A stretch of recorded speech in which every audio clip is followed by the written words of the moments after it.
we have just discussed on how to choose a planning approach. Okay, now let's move on under planning to plan on using a planning approach.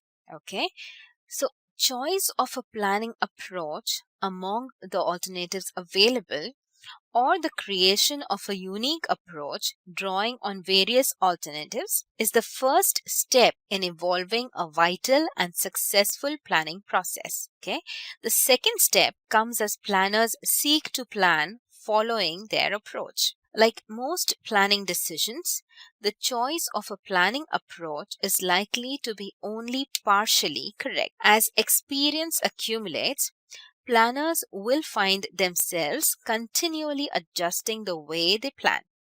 Okay, beginning with a well defined planning process helps a great deal in making these adjustments. Okay, planners who know why they are planning in a particular way are better able to identify aspects of their planning process which need to be changed. They know what kinds of information to get as they monitor their planning process.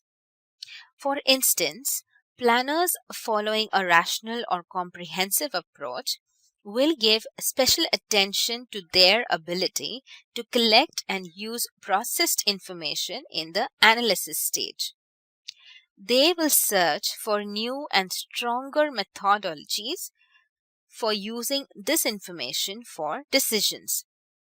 When planning incrementally, planners will be concerned with the mechanisms they have developed for bargaining with other systems and for learning from experience. Radical planners will seek to strengthen and inculcate the ideology which justifies action. Okay, now if we need to improve the planning approach, okay, we need to learn from the planning approach, right? So, how do we work on this? Okay, so the purpose of the kind of monitoring suggested above is learning. Okay, planners need to be open, experimental, and critical with regard to their approach to planning. It is not only that the initial choice or creation of a planning approach or set of approaches is imprecise and subject to error, but also that, as we has emphasized, okay, systems and environments change. So this year's planning approaches may not be effective in helping the system adapt to the environment tomorrow. This sounds easier than it actually is, right? Change in a complex system like a planning process is difficult. Okay, explicit recognition of the value of clearly defined planning approaches and of the importance of learning and change helps.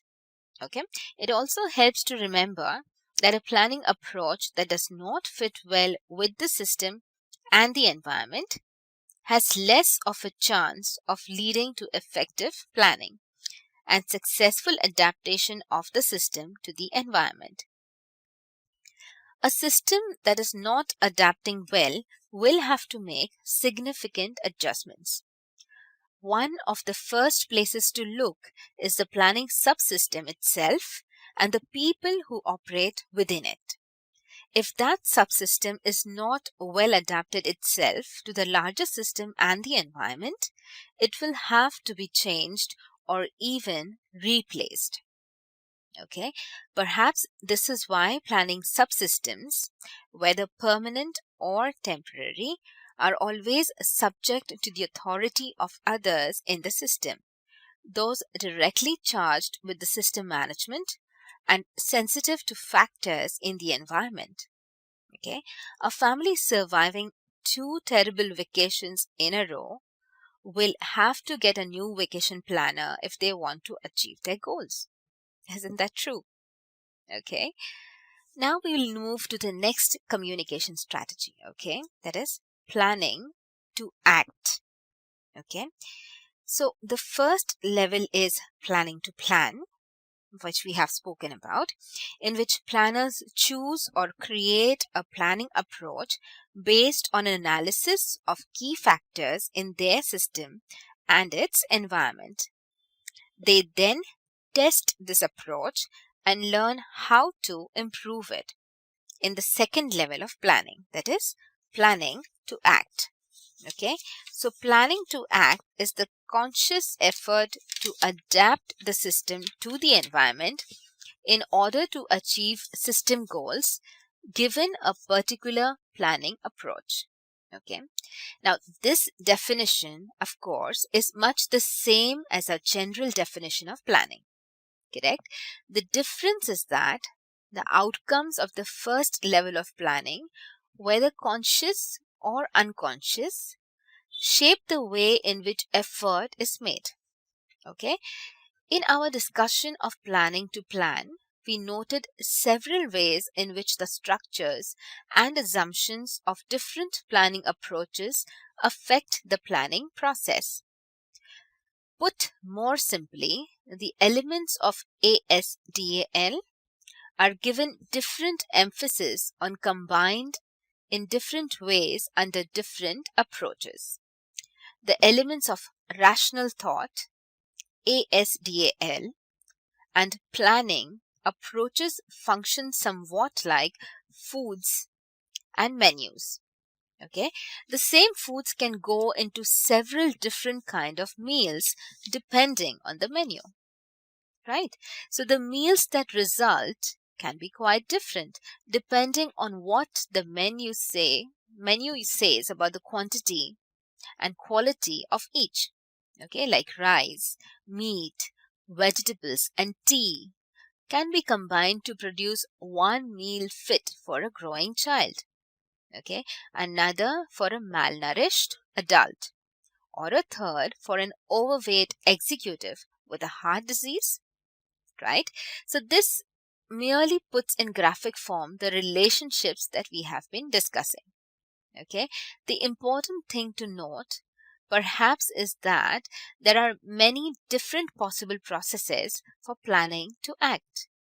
They will all contain the elements of ASDAL in some way.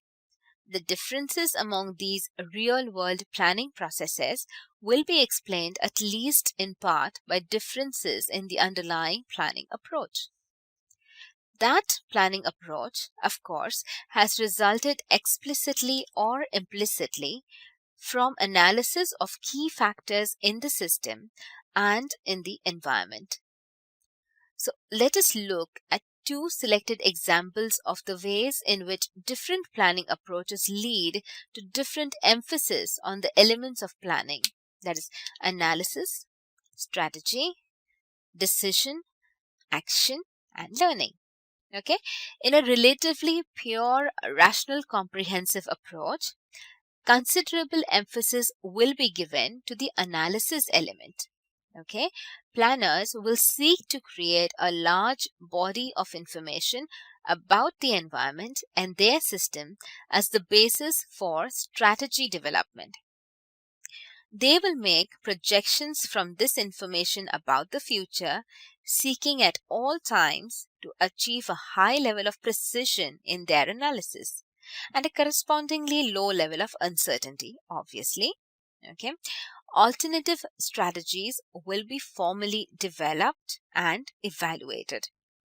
Because planning of this type is a staff function, there will be an emphasis on formal plans for decision making by others. Okay. Action will be the responsibility of various implementing units. Okay. The planners may plan for evaluation and learning, or this may be done independently by implementing units or independent research or evaluation systems. Evaluations are likely to be rather formal and consequently take a rather long time to do and to use for decision making, okay, reflecting a long time lag in feedback on system adaptation, right? So there are likely to be formally established time frames for planning and replanning. There will be analysis in incremental planning, but it will be much less comprehensive and formal. There will be more reliance on intuition and judgment. Okay, strategies are likely to be incremental as well, representing changes in current strategies without much formal consideration of alternatives. Okay, strategy decisions will also be relatively informal and closely linked with action. Planners and implementers are likely to be the same people. Learning receives the greatest emphasis in this approach, and there will be much evaluation, although again it may be relatively informal. Planning is a more constant process, with strategy changes being made whenever learning indicates that change is needed.